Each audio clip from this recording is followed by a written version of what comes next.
Glória a Deus, glória a Jesus, glória ao Espírito Santo. Paz do Senhor Jesus a todos os meus queridos irmãos e irmãs que acompanham aqui a Escola Bíblica Dominical Online da Igreja Evangélica Canaã. Eu sou o pastor André Cardoso e que alegria poder estar mais uma vez em sua companhia para juntos meditarmos na palavra de Deus. Nós estamos dando sequência à lição deste trimestre, que é os ataques contra a Igreja de Cristo, as sutilezas de Satanás nesses dias que antecedem a volta de Jesus Cristo. E hoje, a lição de número 6, a sutileza das ideologias contrárias à família.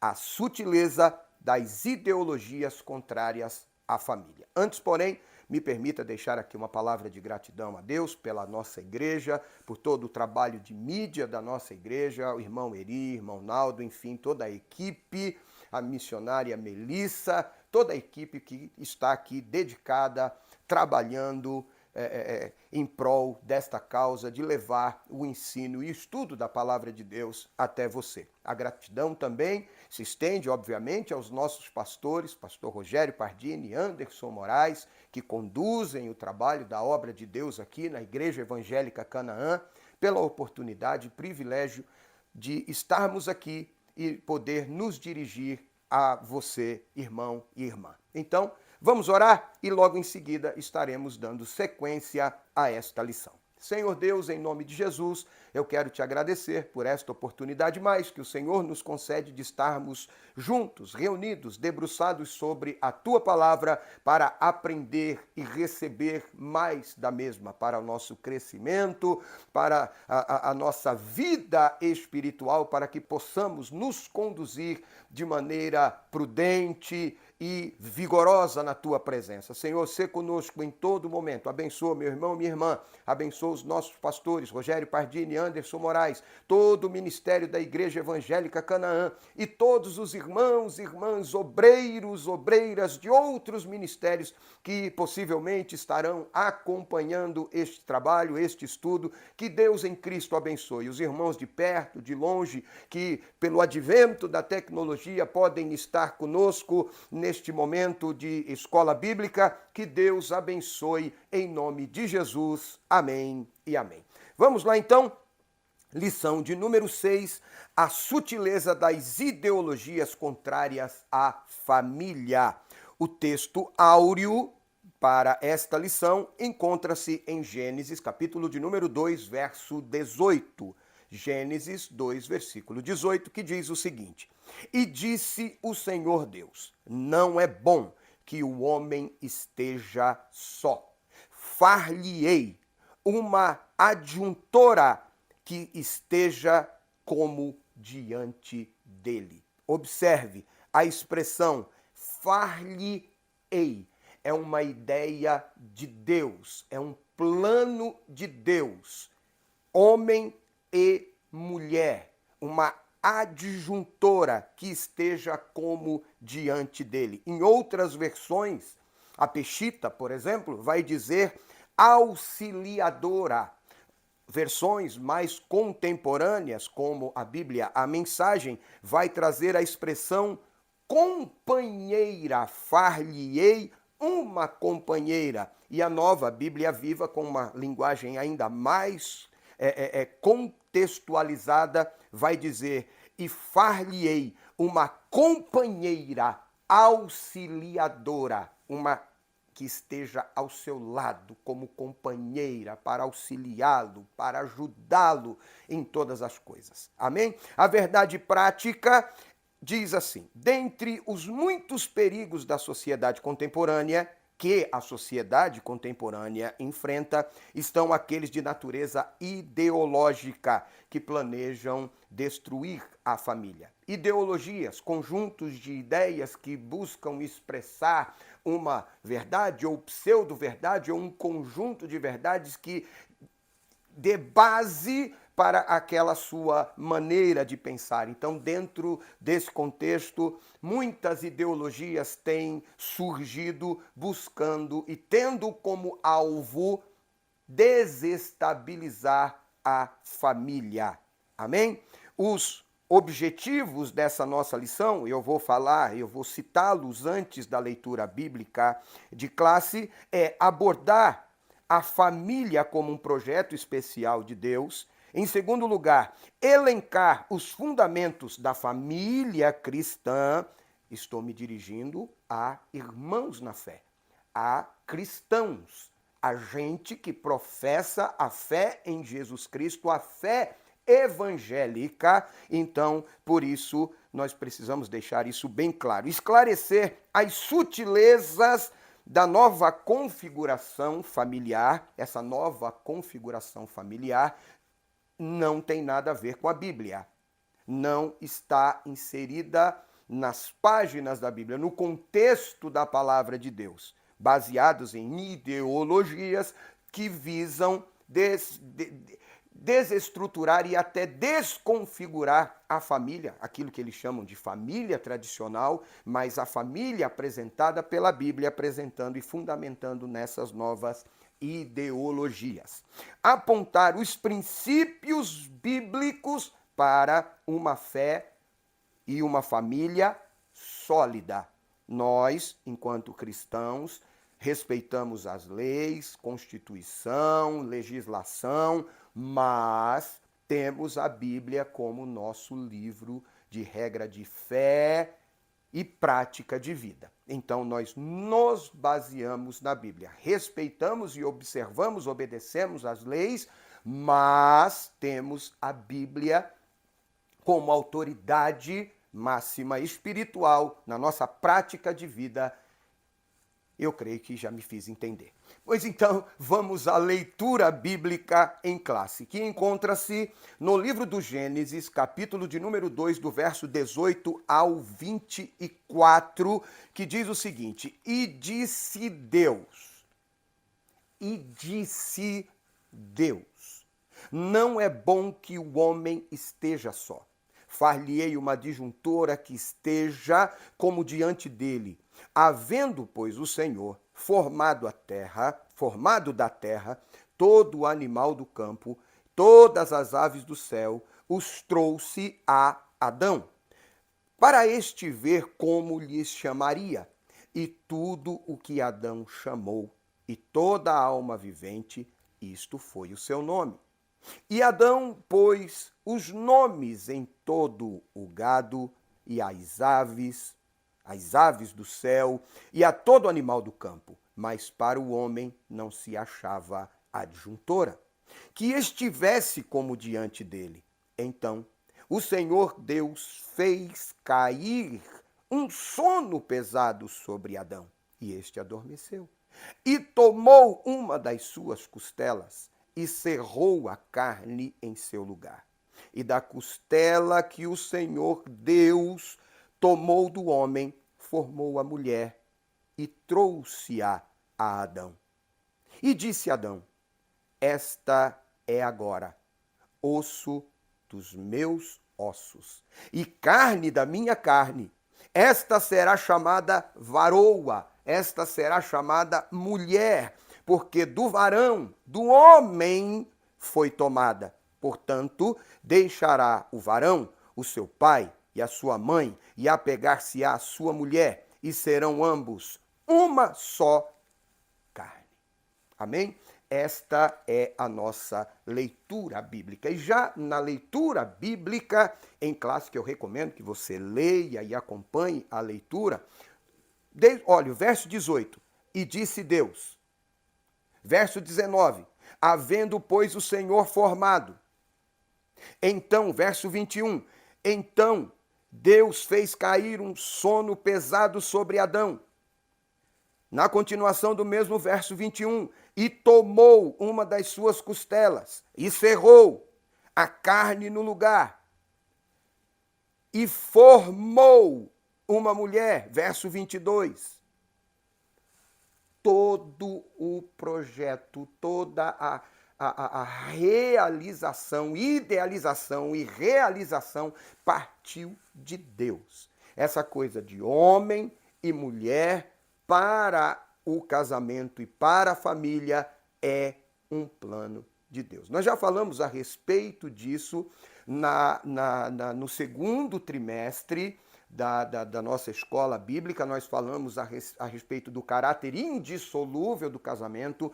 Na aula de número 4, neste trimestre, há 2 aulas atrás, nós falamos a respeito da sutileza, da banalização do divórcio e hoje nós estaremos também passando novamente por este terreno e vale a pena dizer o seguinte: não é ser repetitivo.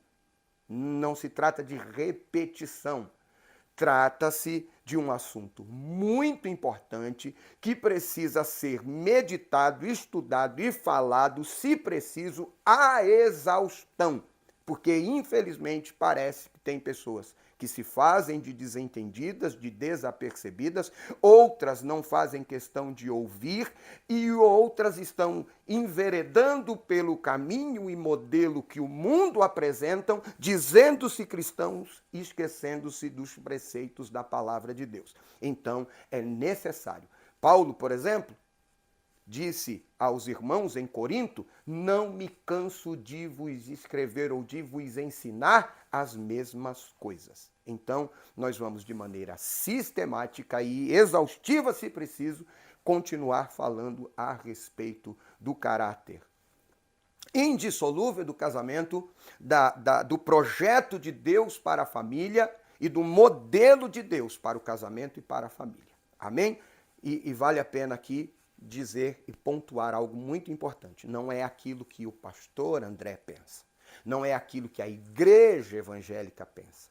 Não é o preconceito do evangélico que tem uma visão retrógrada do que diz respeito à família de que estamos falando. Nós estamos falando da Bíblia Sagrada, Palavra de Deus, que, repito, é o nosso livro de regra de fé e prática de vida. Amém? Então vamos lá. Vivemos, introdução. Nesta lição, nós estaremos meditando e tentando mostrar a você que a família é um projeto de Deus. Isso vai ser falado, eu já disse, muitas vezes. E sobre quais fundamentos ela está edificada. Trataremos aqui dos perigos que rondam a família cristã, mais especificamente algumas ideologias. Falaremos sobre velhas práticas, como infidelidade conjugal, bem como os modelos alternativos de construção familiar e os perigos que estas apresentam.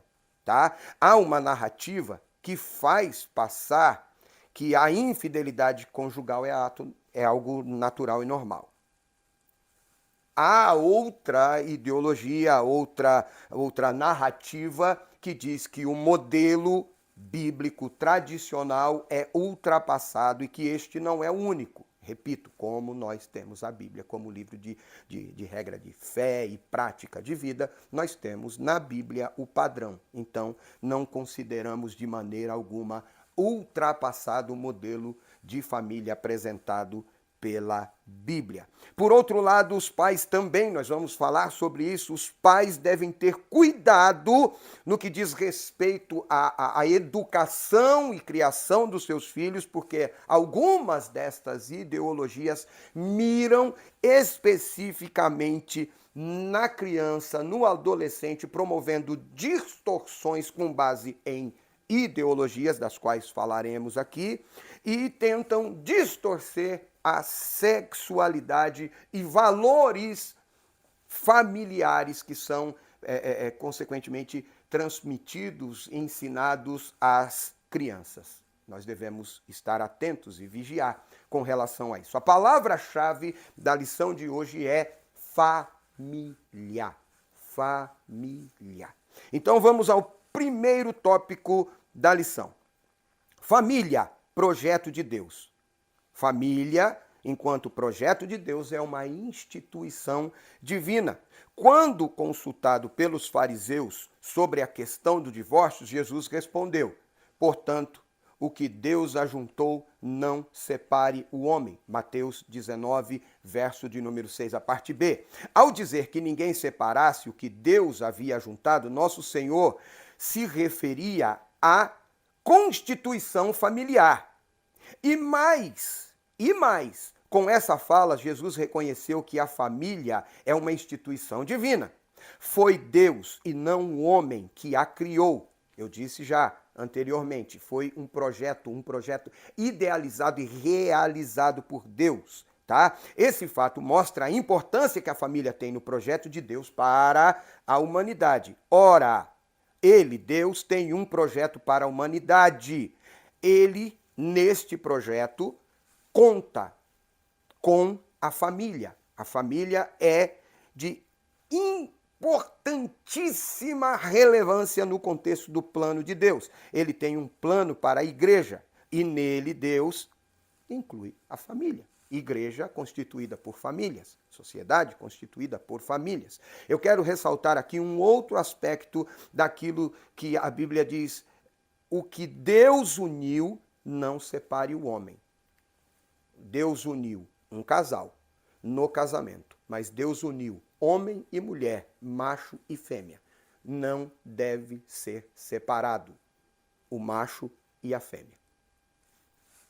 Isso segundo a Bíblia, tá bom? Repito, não é, e falo isso com muito respeito e entendendo os dias em que vivemos, mas é o que a Bíblia diz. Diz não apenas em Mateus capítulo 19, verso 16, mas diz em Gênesis 2, 24, Mateus 19, 5, Marcos 10, versículos 7 e 8, 1 Coríntios 6, 16 e Efésios capítulo 5, verso 31. Referências sobejas acerca disso. Do caráter monogâmico, indissolúvel e na questão da sexualidade, homem e mulher, macho e fêmea. O que Deus uniu, não separe o homem. Este é o modelo, segundo a Bíblia e segundo aquilo que acreditamos. Em segundo lugar, a célula máter da sociedade. Família, a célula máter da sociedade. No contexto social, a família é a primeira instituição a ser estabelecida. Gênesis 2:24. Ela é a célula máter, ou seja, você já ouviu esta expressão. Família, célula máter da sociedade. O que é isso? O que significa? Significa dizer que na base da sociedade está a família. Máter explicando muito rapidamente, é aquilo que tem a função de gerar. Vem de maternidade. Célula máter, o principal meio social do ser humano. É o primeiro contato com aquilo que nós podemos chamar de sociedade, a família. Tá? Então vamos lá. Na verdade, não poderia haver sociedade ou vida social sem a existência da família. Isso por alguns aspectos. Primeiro, quando Deus cria homem e mulher e diz: multiplicai, frutificai, multiplicai, encher a terra. Isso só é possível na união entre um homem e uma mulher.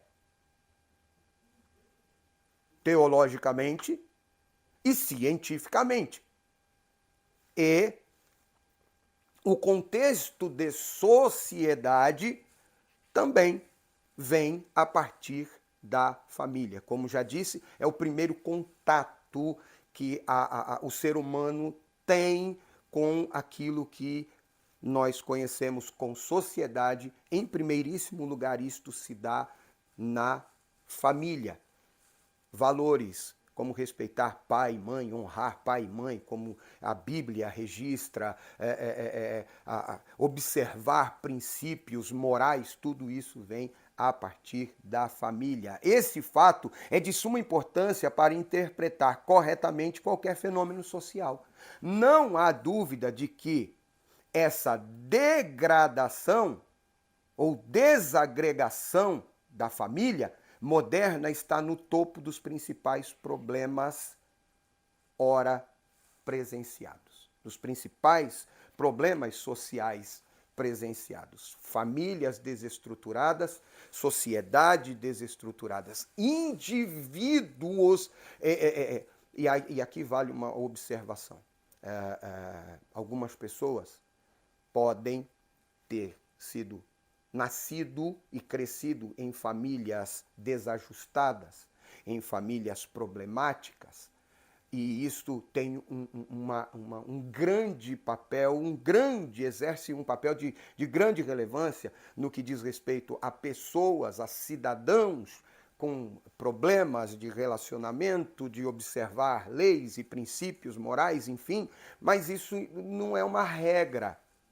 Existem pessoas que vieram de lares disfuncionais, desajustados, mas que em algum momento da vida tiveram um encontro, e eu falo especificamente do que diz respeito à nossa fé, tiveram um encontro com a palavra de Deus, tiveram um encontro transformador com Jesus Cristo, e essas pessoas foram capazes de romper com esse desajuste, com essa desfuncionalidade e conseguiram ser cidadãos respeitáveis e respeitosos no que diz respeito às leis e ao bom convívio em sociedade. Mas o fato é que sem uma família você não existiria. Ah, pastor, mas eu não tive a presença do meu pai, mas você veio a existir por causa da conjunção, da junção carnal entre um homem e uma mulher.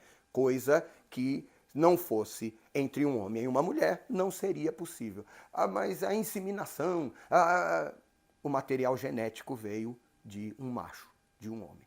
Mas vamos continuar aqui. Chegamos ao final desse primeiro tópico e a síntese é: a família é uma instituição divina e por isso é a célula máter, matriz da sociedade, ou seja, a base da sociedade é a família. Mas nós, enquanto cristãos, cremos naquilo que diz a Bíblia. Cristo é a pedra que sustenta tudo e todas as coisas. Ele disse a Pedro: sobre esta pedra edificarei a minha igreja. E este, mais tarde, em Atos, capítulo de número 4, verso de número 11, vai dizer: a pedra que foi rejeitada por vós, os edificadores, a qual foi posta como pedra angular. Não querem admitir, não querem aceitar, mas Jesus é a base que sustenta a igreja, as famílias e a sociedade. Por isso, os ataques constantes e sistemáticos à família, visando também desestruturar a igreja e, assim, famílias doentes, igreja doente.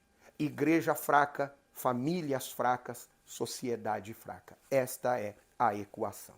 Vamos continuar, então. Vamos ao segundo tópico da nossa lição: os fundamentos da família cristã. O casamento, primeiro fundamento da família cristã é o casamento monogâmico heterossexual. Monogâmico e heterossexual. Este é o modelo bíblico. Repito, não é uma invenção dos pastores nem da igreja. Está nas páginas da Bíblia Sagrada. No contexto do Novo Testamento, o casamento é monogâmico. Isto é, o indivíduo só pode ter um cônjuge, um homem para uma mulher. Adão para Eva, Eva para Adão. Você para sua esposa para você. André para Simone, Simone para André. Nosso amigo Eristeu para a irmã Ivani para o irmão Eristeu, nosso querido irmão Eri, que está por detrás da câmera. Louvado seja Deus. Um homem para uma mulher. Este é o modelo. A poligamia era muito praticada no mundo antigo, inclusive no contexto do Antigo Testamento. Contudo, no Novo Testamento, o princípio da monogamia não era apenas ensinado, mas, sobretudo, exigido. Confira comigo, 1 Timóteo, capítulo de número 3, verso de número 2, que diz: convém, pois, que o bispo, que o homem, que o obreiro, que o pastor, seja irrepreensível, marido de uma mulher, vigilante, sóbrio, honesto, hospitaleiro e apto para ensinar. Marido de uma mulher. Então, vamos continuar aqui. A poligamia, portanto, deve ser rejeitada como uma forma distorcida e pervertida da construção familiar. Nós não cremos, não aceitamos. Nem nos termos do Antigo Testamento, quando a segunda ou a terceira não levavam o título de esposa, mas de concubina, que não era prostituta. Era uma esposa sem contrato de casamento. Tá? Foi o que Sara, por exemplo, fez ao disponibilizar e sugerir e trazer Agar para que gerasse filho de seu marido. Não. Não. Tá bom? Não. É um homem para uma mulher. Uma mulher para um homem. Da mesma forma, o casamento bíblico é heterossexual. Isto é, constituído por um homem e por uma mulher. Quando Deus criou o primeiro casal, os chamou macho e fêmea. Gênesis 1, 27. A Bíblia é quem diz. Repito, não é uma invenção da igreja, não é uma invenção dos cristãos, não é uma invenção dos evangélicos, não é invenção do pastor. Foi Deus quem disse, macho e fêmea, Gênesis 1, 27. E aí eu repito para você, olha o que está escrito aqui. Deus criou o homem à sua imagem, a imagem de Deus o criou, homem e mulher os criou. 19:4 de Mateus, Jesus responde os fariseus e diz, não tendes lido? No princípio o Criador fez macho e fêmea, homem e mulher. Verso 5, vale a pena. Portanto, deixará o homem seu pai e sua mãe e unir-se-á à sua mulher. Verso 6, assim não serão mais dois, mas uma só carne. Portanto, o que Deus ajuntou, não separe o homem. O que Deus ajuntou? Homem e mulher. Homem e mulher. Esposo e esposa. Foi isso que Deus ajuntou. Amém? Isso mostra que o gênero é baseado no sexo biológico, biblicamente. Isso mostra, macho e fêmea, tá? Que o gênero é baseado no sexo biológico. Não há um terceiro sexo. Biblicamente, o casamento deve ser e precisa ser heterossexual, constituído por um macho e uma fêmea, um homem e uma mulher. Nós vamos falar a respeito disso mais especificamente, mais adiante, mas eu serei exaustivo, não cansativo, exaustivo em dizer, este é um modelo bíblico daquilo que nós temos na palavra de Deus como regra de fé e prática de vida.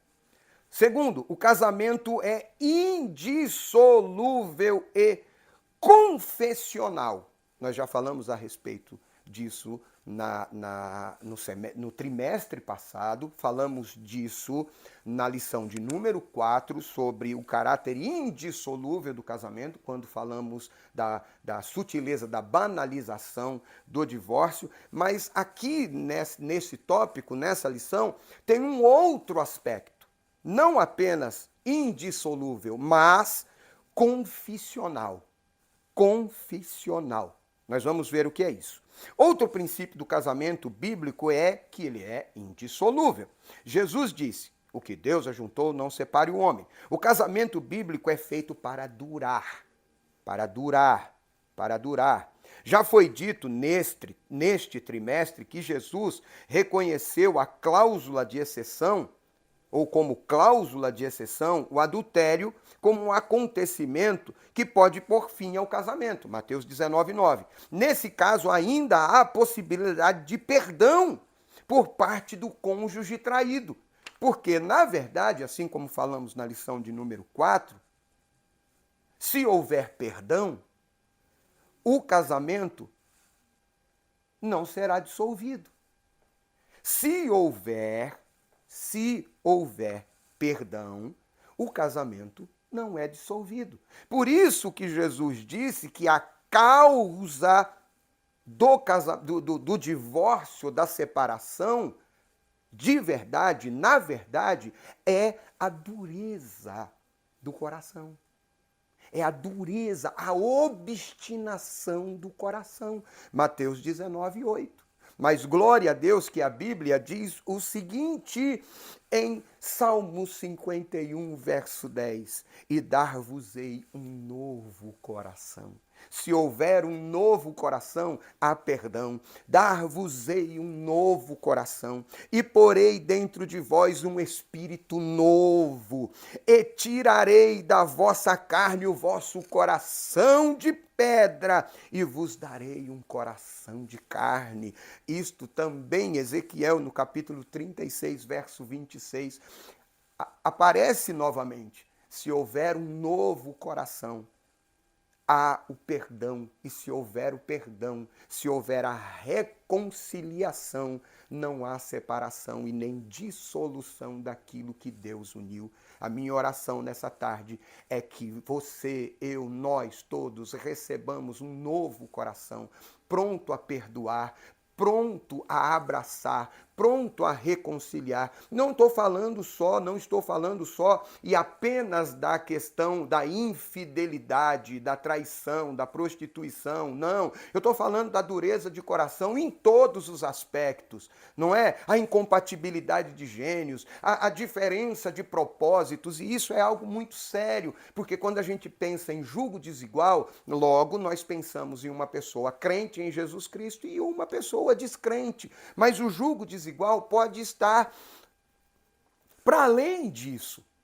São pessoas que têm objetivos diferentes. Por exemplo, o rapaz quer casar com uma menina que seja uma esposa do lar, que cuide da casa, que cuide da família, que tenha filhos, e de repente ele casa com uma menina, uma mulher, que tem sonhos, objetivos, ela quer estudar, quer cursar, fazer um curso universitário, quer se graduar, quer trabalhar, quer ter um bom emprego, um bom salário. A maternidade nesse momento não é uma prioridade, ela quer investir na sua carreira e isso vai gerar problema. Isso vai gerar problema. Ele, por exemplo, tem uma chamada para o ministério, ela não tem. Ela tem uma chamada para o ministério evangélico, ele não tem. Isso tudo vai trazer desavença e pode fazer com que o casamento se dissolva. Mas isso só ocorrerá, só acontecerá por conta da dureza do coração. Mas se houver, e se você se permitir ser tocado por Deus e receber um novo coração do Pai, Ele fará novas todas as coisas e o seu relacionamento, o seu casamento triunfará, apesar de você, apesar de vocês e apesar das dificuldades, para a glória de Deus em nome de Jesus. Vamos continuar? Chegamos aqui ao final do segundo tópico e a síntese é monogamia, heterossexualidade e indissolubilidade. Meu Deus, indissolubilidade na fundação ou nos fundamentos da família. Pastor, o caráter confissional está exatamente nisso. Dos pensamentos se convergirem, de vocês terem objetivos em comum, do casal ter objetivos em comum. Monogâmico, heterossexual e confessional. Tá bom? Terceiro tópico da nossa lição de hoje: a sutileza da nova configuração familiar. A sutileza da nova configuração familiar. Me permita.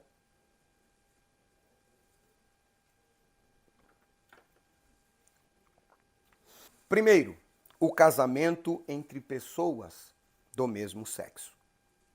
Em maio de 2011, o Supremo Tribunal Federal, o STF, recomendou, ou melhor, reconheceu a união homoafetiva como núcleo familiar, como um núcleo familiar como qualquer outro. Tá? Isso porque não havia e nem há uma lei aprovada pelo Congresso Nacional que legisle sobre o assunto. Não há uma lei aprovada no Congresso Nacional que legisle sobre o assunto. E aí então entra o STF e reconhece a união homoafetiva como um núcleo familiar. Isto para garantir alguns direitos, ou garantir direitos a pessoas que tivessem o seu parceiro homoafetivo. Tá bom? A partir do entendimento firmado pelo STF, em maio de 2011, o Superior Tribunal de Justiça, o STJ, determinou, em outubro daquele ano, que o mesmo reconhecimento se aplicava para os casamentos entre pessoas do mesmo sexo. Para evitar a falta de reconhecimento nos cartórios, o Conselho Nacional de Justiça publicou uma resolução em que regulamentava os trâmites e proibia os cartórios de recusar a celebração de casamento civil e a conversão da união estável em casamento entre pessoas do mesmo sexo. Isso foi determinado pelo STF, pelo STJ, pelo CNJ, e nós, enquanto cidadãos, compreendemos, respeitamos. Isso foi para a garantia de direitos e proteção dessas pessoas. Porque imagina, você certamente conhece alguém, eu conheço, tenho amigos, que tomaram essa decisão por uma união homoafetiva. Imagine ficarem juntos, conviverem juntos 10, 15, 20 anos, construírem algo e vindo um deles a falecer ou havendo o rompimento entre eles. Tudo aquilo que foi construído junto, o que será feito daquilo? Então nós entendemos isso. Isso não tem a ver com o que nós cremos e que diz respeito à palavra. Isso tem a ver com garantias de direitos do cidadão. Eu e você somos cidadãos, temos direitos e obrigações como cristãos, os que professam outra religião, outra fé, outro credo, e pessoas em relações homoafetivas também têm direitos, assim como obrigações, têm direitos como cidadãos e eles têm que ser respeitados. Nós entendemos perfeitamente isso, tá bom? Repito, não tem a ver com aquilo que nós cremos e que está na palavra de Deus, tá bom? Isso é uma coisa, isso diz respeito à legislação, isso tem a ver com direitos e determinações, e isso não tem nada a ver com fé. Eu estou falando de direito, legislação, tá bom? Então vamos lá. Essa nova configuração familiar dada pela justiça brasileira provocou reações entre os cristãos, principalmente entre os evangélicos e alguns católicos, irmãos católicos mais conservadores. Obviamente, não foram só os evangélicos, tá bom? Ora, entendemos que a família é formada, segundo a palavra, segundo a Bíblia Sagrada, entendemos que a família é formada por homem e mulher, conforme definida na Bíblia. E olha só, eu estou insistindo em dizer que é conforme a Bíblia, conforme a palavra, não é uma questão de ter medo de processo. É uma questão de confissão de fé e também por respeito aos nossos irmãos, amigos, que fizeram essa opção, tá bom? Só por isso. A Bíblia é quem determina, a Bíblia é quem orienta, a Bíblia é quem fala que o casamento é entre pessoas de sexo oposto, homem e mulher. Gênesis 2:24. O próprio Jesus afirmou que no princípio fez Deus macho e fêmea. Já li hoje aqui, Mateus 19:4. Vamos lá. Segundo, a sexualidade não binária. Aí começa a dar um nó na minha cabeça. Eu já sou um senhor de 50 anos. Um jovem senhor, na verdade, mas já de 50 anos. Algumas expressões eu não estou assim muito habituado. Eu tive que consultar na internet e consultar algumas fontes para poder estar falando a respeito disso aqui com vocês. Sexualidade não binária. Uma pessoa não binária, para você entender, é aquela que não se percebe como pertencendo a um único gênero. Ela não se percebe homem, nasceu homem, mas se percebe mulher, nasceu mulher, mas se percebe homem, ou não se percebe nem homem nem mulher. Ora, se percebe os dois. Vamos continuar. Nesse aspecto, ela acredita que a expressão de gênero não se limita ao sexo masculino ou feminino. Essa pessoa é genderqueer. Espero que esteja correta a pronúncia. Peço desculpas se estiver errada. Assim, uma pessoa não binária pode achar que não é homem ou mulher. Nesse caso, teria uma ausência de gênero. Ou ainda pode achar que é as duas coisas ao mesmo tempo. Isso significa que, mesmo tendo um órgão genital de determinado sexo, não se reconhece dentro deste gênero. Evidentemente, isso contradiz a forma de expressão da sexualidade conforme revelada na Bíblia.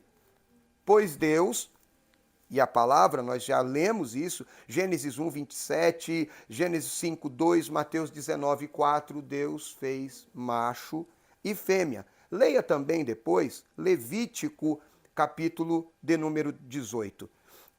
E isso também é uma negação das leis biológicas que define sexo masculino e feminino.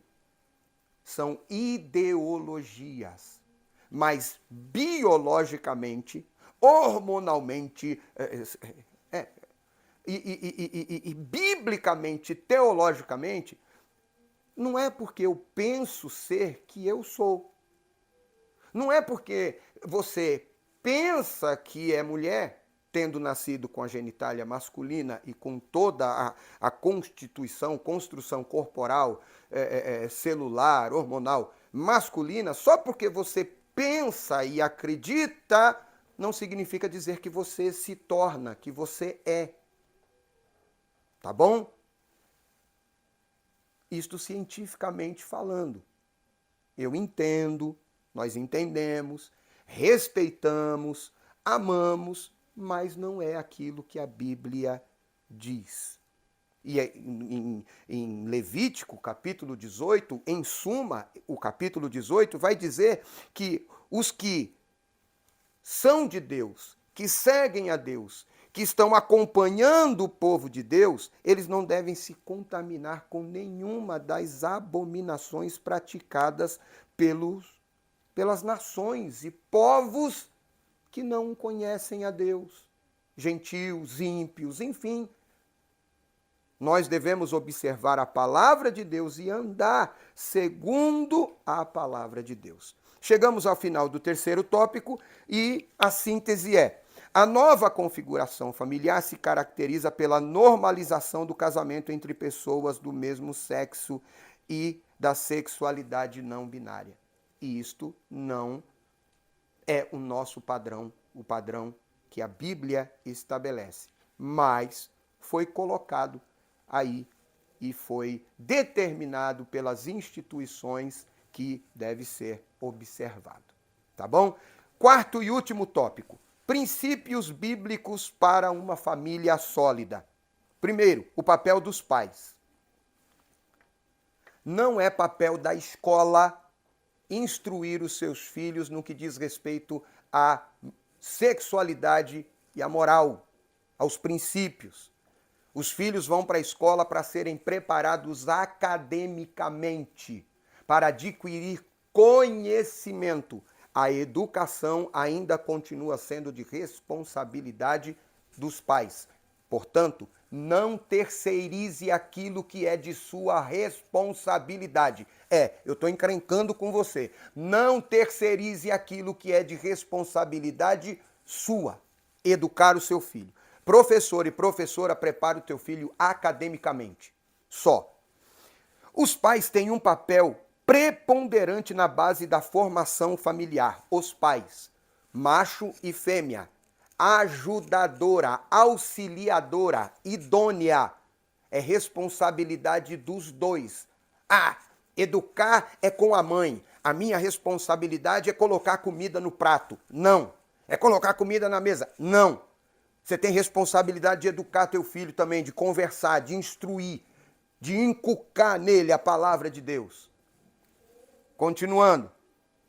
E isso está muito claro em Deuteronômio, capítulo de número 6, verso de número 9, que diz assim: estas palavras te ordeno, estarão no teu coração, e as intimarás aos teus filhos, e dela falarás assentado em tua casa, e andando pelo caminho, e deitando-te e levantando-te, também as atarás por sinal na tua mão, e te serão por testeira entre os olhos, e as escreverás nos umbrais da tua casa e nas tuas portas.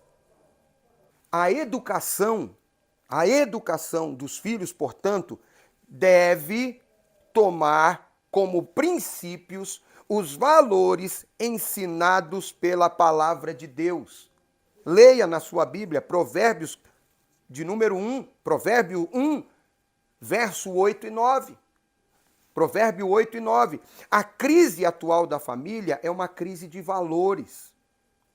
Onde há a desestruturação familiar, a ausência de valores fortes que predominam o desenvolvimento da família, nesse aspecto, de alguma forma, os pais falham em transmitir ou incutir na formação dos filhos aquilo que os definiria como verdadeiros cidadãos do céu. Pai crente, mãe crente, um alerta para você. Venha para a igreja, não deixa teu filho na casa da vovó, não deixa teu filho na casa da titia, do priminho. Traga seu filho para a igreja. Nós temos pessoas capacitadas para instruir o seu filho. Ensina o menino no caminho que deva andar. Traga para a igreja, habitue-o, faça com que ele esteja habituado ao ambiente do culto, com que ele se familiarize com a palavra. Realize no seu lar, na tua casa, os cultos domésticos. Ou você é do tipo que vem para a igreja, chega em casa, guarda a Bíblia e deixa seu filho num quarto, na sala, na internet, com um computador ou com um smartphone, um celular, com um tablet, não sei, e você vai para a televisão, tua esposa vai para outra televisão, no outro cômodo, e o teu filho fica jogado dentro de casa, você não tem a prática do culto doméstico, da oração em família. Que valores você tem ensinado para o teu filho? Ou, repito, você tem terceirizado. Você tem franqueado a responsabilidade que é sua a outro. Continuando, no meio dessa guerra cultural, na qual se procura a desconstrução da identidade cristã, não dá para ser neutro. Você está entendendo? Televisão, internet, jornal, entretenimento, tudo, quase tudo hoje, vem trazendo coisas, ideologias que são contrárias àquele modelo de família que a Bíblia reconhece e ensina. E você não pode ficar neutro, porque se você não ensinar teu filho na tua casa, o mundo irá fazê-lo. E depois você vai vir para a igreja pedir ajuda. E aí eu quero falar da contradição de alguns cristãos. Ora para que Jesus livre filhos de irmãos das drogas, mas ele é a favor da liberação das drogas. Aí amanhã o filho estará se drogando e ele estará pedindo oração para que Deus liberte o seu filho das drogas. Não acredita em ideologia de gênero, mas aprova e vota, por exemplo, em gente que pratica e que quer impor isso na sociedade e depois vai pedir oração para o pastor, porque o filho tomou um caminho diferente daquilo que foi idealizado por ele. Então, por favor, irmão, você não tem como ser neutro. E não vos conformeis com esse mundo, mas transformai-vos pela renovação do vosso entendimento, disse o apóstolo Paulo. Todos os pais compromissados com a família e a sociedade no qual vivem têm o dever moral de dar a conhecer a seus filhos o que Deus estabeleceu como modelo. Tem a obrigação. Vamos lá. O papel da igreja nessa coisa toda. O papel da igreja é o último tópico. Alguém já disse que famílias fortes fazem igrejas fortes. Contudo, o universo também reflete a verdade. Igrejas fortes fazem famílias igualmente fortes. Na verdade, a igreja é uma extensão familiar, bem mais ampla, já que é constituída por famílias. A igreja é constituída por famílias e famílias segundo aquilo que a palavra de Deus reconhece e instrui como família. Tá bom? É uma entidade terapêutica, onde a família pode ser curada. A igreja deve exercer um papel, e esse papel é de cura para as famílias. Igreja não é lugar de vir para levar problema para casa. Igreja é lugar para ser curado desses problemas e levar vida para sua casa. Mas aí tem um outro complicador, porque tem gente que vem doente e quer deixar a igreja doente. Quer contaminar as pessoas. Tem gente que se infiltra na igreja, que nunca teve compromisso com a palavra da verdade, que se desviou do caminho, que caiu do caminho, apostatou-se da fé e deu ouvido a ideologias malignas, perversas e quer introduzi-las na igreja. O sangue de Jesus tem poder e que nos guarde destas pessoas, verdadeiros lobos em peles de cordeiro, que querem desestruturar, minar a igreja. Mas foi Jesus quem disse: as portas do inferno não prevalecerão contra a igreja de Jesus Cristo. É missão da igreja também curar uma sociedade doente. Veja o que diz 1 de Pedro, capítulo de número 2, verso 9 e 10. Mas vós sois geração eleita, sacerdócio real, nação santa, o povo adquirido para que anunciais as virtudes daquele que vos chamou das trevas para a sua maravilhosa luz. Olha o verso 10, que coisa linda. Vós que em outro tempo não ereis povo, mas agora sois povo de Deus, que não tenhais alcançado misericórdia, mas agora alcançaste misericórdia. Vamos ler também o 11. Amados, peço-vos como peregrinos e forasteiros que vos abstenhais das concupiscências carnais que combatem contra a alma, tendo o vosso viver honesto entre os gentios, para que naquilo que falam mal de vós, como de malfeitores, glorifiquem a Deus no dia da visitação, pelas obras que em vós observem. Nós podemos, nós devemos ser diferentes e mostrar para esse mundo adoecido e chagado pelo pecado que é possível viver uma vida diferente dessa, de romper com essas ideologias, de romper com a malignidade e viver uma vida santa e reta na presença de Deus. Uma família cristã sadia tem uma forte base espiritual. A igreja faz parte da sua vida. Isso significa que uma família forte faz parte ativamente da igreja. Evidentemente que os filhos devem ser criados nesse contexto, onde os valores cristãos são transmitidos e preservados com muito zelo. Chegamos ao final desse tópico da nossa lição e a síntese é: os pais e a igreja têm papéis importantes na manutenção dos valores da família. E a conclusão é, chegamos ao final de mais uma lição. De uma lição bíblica. Vimos que a família está sob ataque.